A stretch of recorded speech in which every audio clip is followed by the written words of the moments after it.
Hey there nation, welcome to the show. We help you to play miniatures wargaming on a budget. It is I, Commander CheapSkate, and we are back in 2018, ladies and gentlemen. And to start off the brand new year for wargaming, we're bringing you another battle report for the longest war. This is our series of Warhammer 40,000 battle reports. This is battle report number 4. It is a 500-point battle that is fought between my friend Brother Grimm of the Gothic Corps of his Orks army versus yours truly of the Necromunda Penal Corps of the Astra Militarum. So this one is a 500-point battle report, and the reason why is because my buddy Brother Grimm decided he wanted to try out 40k. The only thing is, though, he didn't really want to invest money into the game first and then try to play it because he didn't know how he felt about it. He's always been kind of on the fence about playing 40k. So because that, we are doing a lot of proxying in this battle report. We're taking some of my Warhammer fantasy miniatures, which were the Orks and Goblins that we have for our studio, and we're using those fantasy miniatures for the 40k battle report. Now, some of you guys would be like, oh, that's super cheesy and that's cheap, but you know what? I'm Commander CheapSkate, and what else did you expect when we were doing this channel? So anyway, so my buddy Brother Game wants to try it out, so we decided to use fantasy miniatures. That way he gets a good idea how the game works, and based on that he'll determine whether he now wants to keep on playing 40k and buy miniatures for it. So either way, it all kind of works out for us either way. Once again, sorry it's been so long to have another one of these battle reports for Longest War. Like I said, 40k is just starting to get into my gaming group. Well, a couple members of my gaming group are starting to get into it, so there's not really many armies that we have in my gaming group to play 40k. We're slowly building it up over time, so that'd be kind of nice, but yeah, so I'd apologize on that part real quick. So that being said, ladies and gentlemen, we're going to put on some background music real quick. We're going to show the rosters real fast for both armies. If you want to see exactly what we're taking for each army, feel free to take a pause and take a look at your own leisure. So that being said, ladies and gentlemen, let's get this battle report on a roll.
Alright folks, now let's talk about the scenario rules. The scenario that we're playing is there's only war. In the future there's only war scenario, so we're fighting on a 4x4 table since both of us are only bringing 500 points for this battle report. As you can see, we're fighting on a kind of cityscape, kind of like a ruined Forge World type environment, and that's where we're doing our battle report for this one. This one's pretty simple. There is no real objective besides just killing your enemy, and that's exactly what we're trying to do because this is an introductory game for my buddy Brother Grimm, and so it seemed like the best one to play at the time.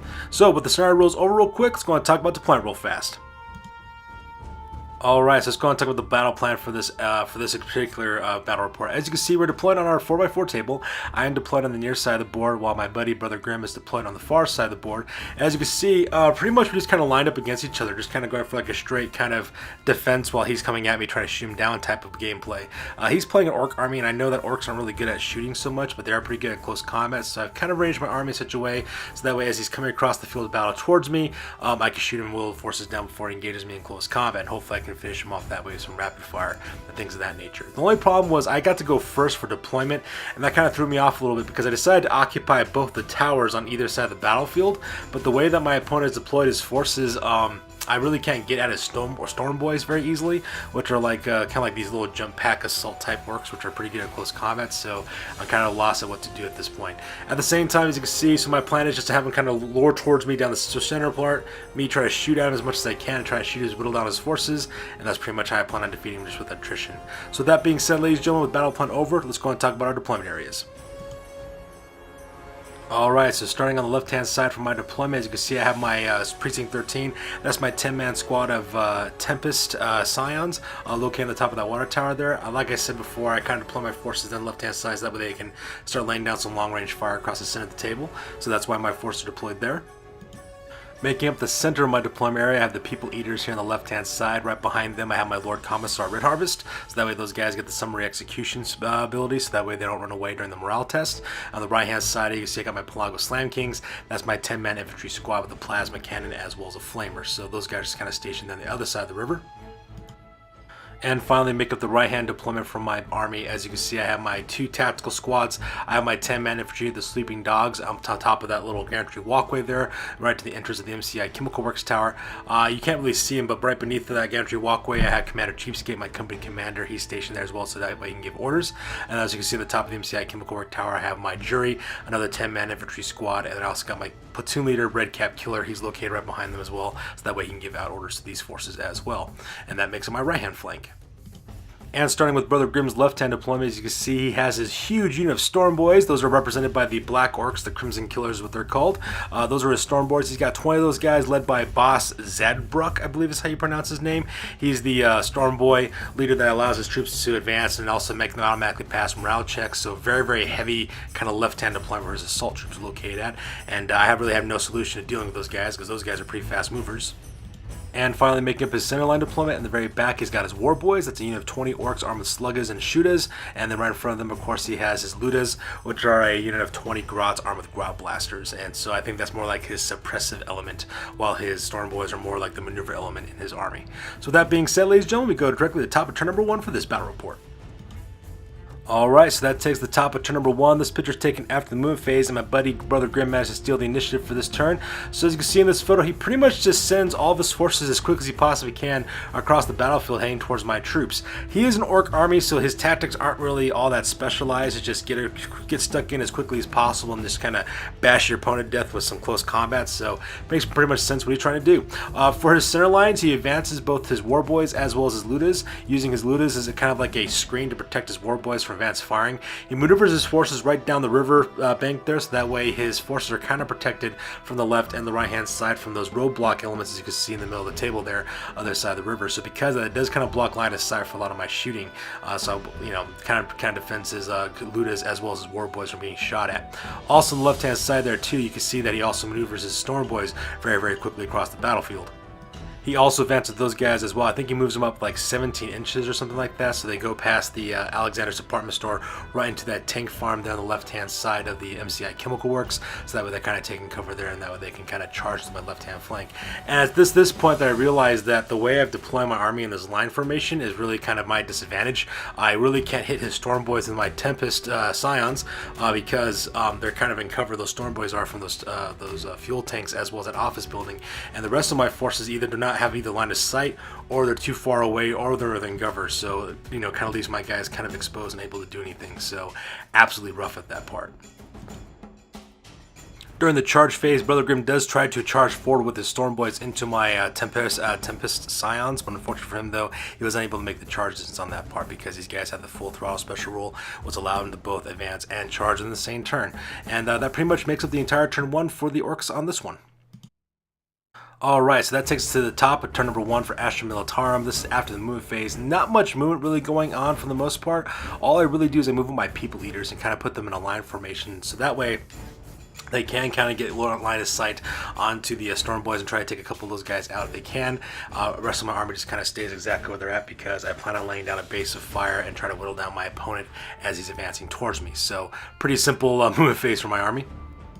So during the shooting phase, my company commander as well as my platoon leader issue out commands to all 3 units of my 10-man infantry squads. I basically use the order bring it down, which gives you a +1 to wound on your wound rolls because I have strength 3 weapons and I'm going against toughness 4 orcs, so having that +1 to wound is really going to help me kind of level out things because I plan on, targeting a lot of these units at the same time.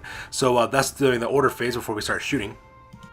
And unfortunately, because most of his orcs are kind of screened by his Ludas as well as by other terrain pieces, all I could really do is focus on his Ludas, which was his Gretchen. So that's exactly what I did. As you can see, this takes to the morale phase. After all the shooting was said and done and the morale phase is over with, that whole unit of Ludas just kind of disappeared and evaporated into thin air. Those guys ran away and they're just pretty much gone at that point.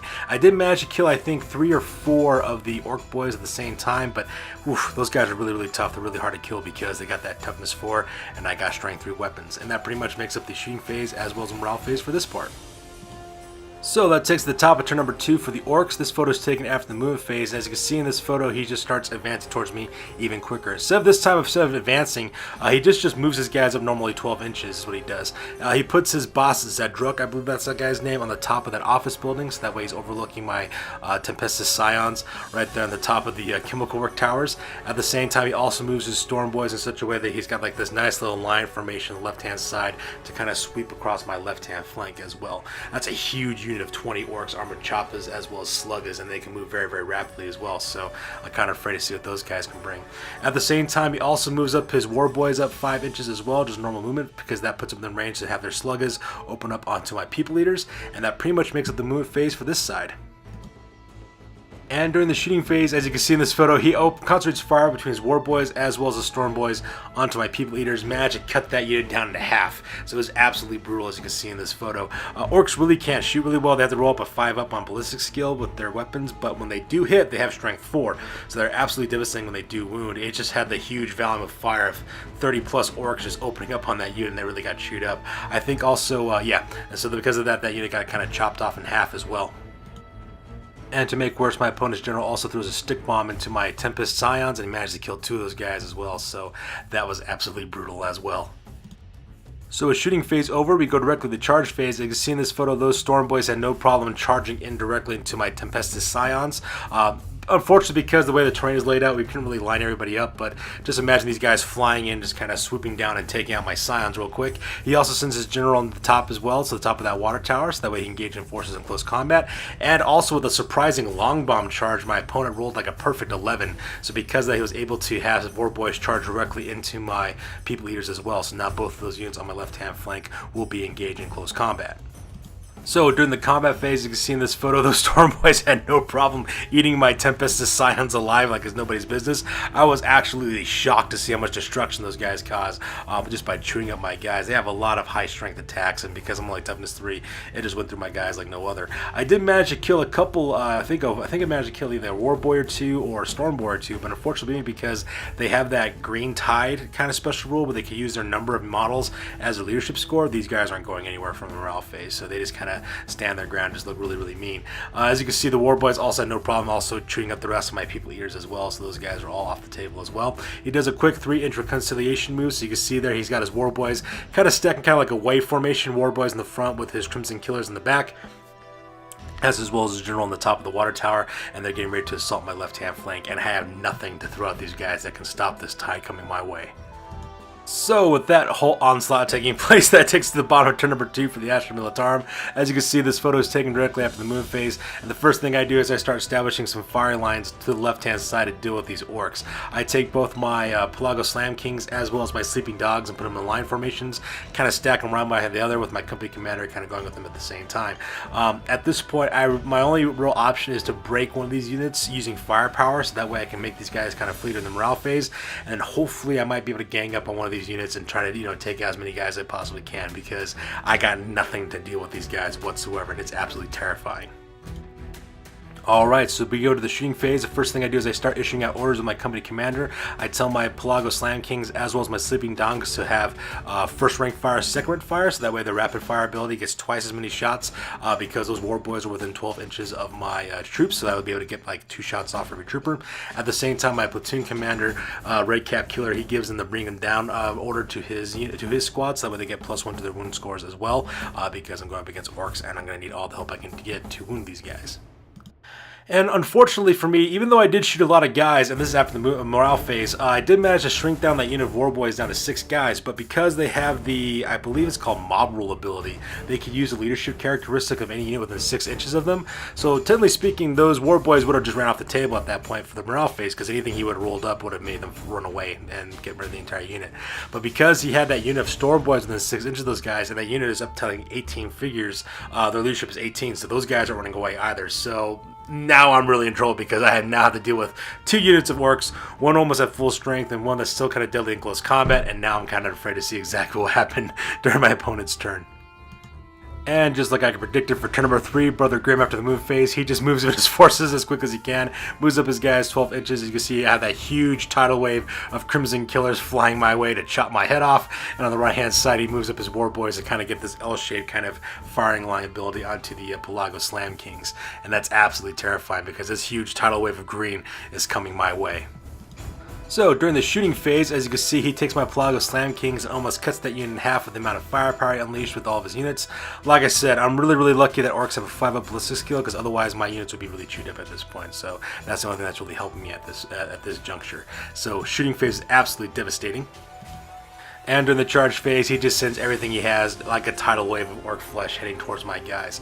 First of all, he sends in his boss, his general. He charged directly into Commander CheapSkate, so now my company commander is engaged in close combat with that guy, and I just know that he's going to get butchered because that special character has some pretty mean attack abilities. At the same time, he also sends his war boys into the left-hand flank of my sleeping dogs, and he sends his Crimson Killer directly into my Pelago Slam Kings as well. And I saw what these guys did to the previous units, so I have no illusions exactly what's going to happen during the combat phase.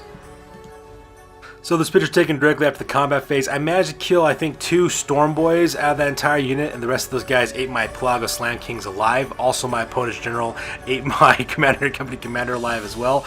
So that was kind of rough as well. 5 of my sleeping dogs are all that's left over, and during the morale phase when I rolled for those guys ran away because all the casualties they took in the previous turn. So that was absolutely devastating. And at this point in the battle report, I decided just to kind of call the game because all I have left over is my platoon commander and my jury. They're not going to really be able to do anything against that endless tide of orcs coming their way, because the next turn all they're going to do is they're going to charge directly into my jury guys and just chop them to pieces. So at that point, I just kind of surrender and call the game at that point. And that was absolutely devastating, the amount of destruction these orcs can bring. So with that being said, ladies and gentlemen, we're going to go to the after action report, and because this battle report is now officially over. I thought about staying. They offered me the chance to lead them, to teach them, to be king. Uh-huh.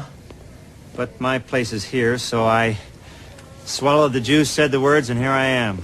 Did you say the words right this time? Well, maybe I didn't say every single tiny little syllable, no, but basically I said them, yeah. Basically. Alright, ladies and gentlemen, now it's time for the after action report. This is the part of the battle report we talk about what went well, what went poorly, what we can learn for the next time that we do battle. This is the after action report for the longest war, Warhammer 40,000, battle report number 4.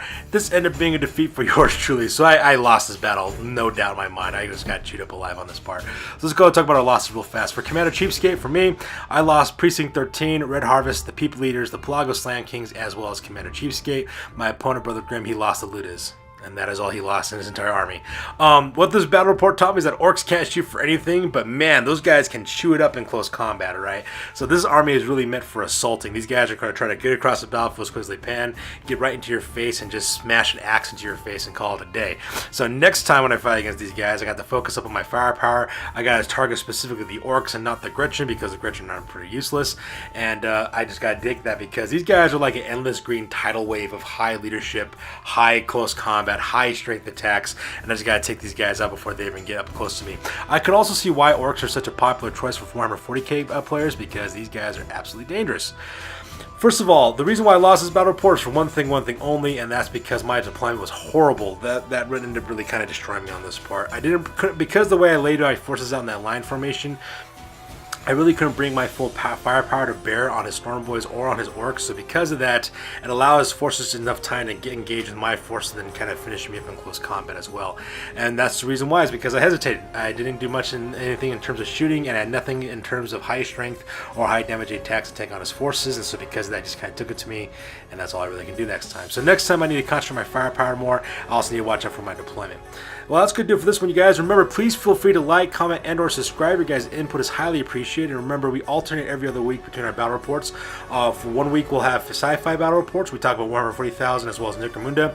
And the next week, we'll have fantasy battle reports. We talk about Age of Sigmar battle reports as well as Warhammer fantasy battle reports as well. Remember, we're also kind of changing up our schedule a little bit for 2018. So we usually used to upload our videos on Sundays and Thursdays. We're going to change it up a little bit. We're going to be now uploading videos on Mondays and Wednesdays, and sometimes we'll have an occasional video on Fridays. Mondays we'll have alternate between our Warhammer Age of Sigmar and Warhammer 40,000 battle reports, and on Wednesdays we'll alternate between Necromunda as well as Warhammer Fantasy Battle. This kind of makes it a little bit easier for us to kind of get that laid out and get kind of digging done for our scheduling and for my channel. On Fridays we'll be alternating between Cheap Shots, which is our video series about how to save money for the hobby, because we haven't done one of those in a while, and we're trying to save you guys money, so we need to get back to doing those again. Also, we'll be alternating with that with Hobby Side as well, so you can see exactly what we're doing for the Hobby Side of our channel. With that being said, ladies and gentlemen, please check us out on Facebook, Instagram, as well as Google+. That's where we put up all the latest and greatest information about our hobby. You guys stay classy. We will see you guys in the next one. Peace out.